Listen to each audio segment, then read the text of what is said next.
Poor little Aubrey the owl has lost his Twoo. He looked high and low for it, even inside his shoe. He opened his tiny beak and no sound came out. He was very frustrated. He wanted to scream and shout. Searching day and night, he really did feel lost. He really must find it, no matter what the cost. He asked the cow to make a sound, and she let out a happy moo.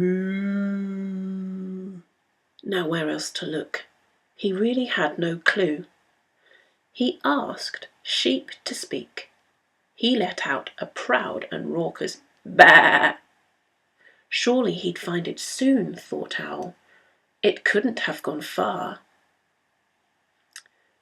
Next, he saw Mrs. Chicken looking rather curious. When asked to speak, she looked at Aubrey quite furious. She shook her head quickly from side to side and refused point blank to open her beak wide. Instead, she pecked the ground, and no way would she let out the sound.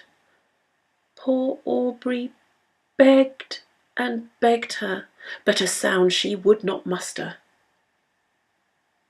Then a thought came to him thick and fast.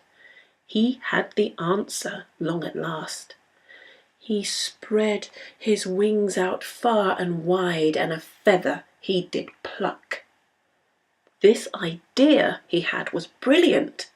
It was really down to luck. He tickled Mrs. Chicken till she did a silly dance. She tried to stifle what would come next.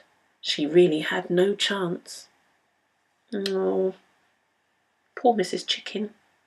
There was only one thing she could do. She began to laugh out loud and said a great big cock-a-doodle-doo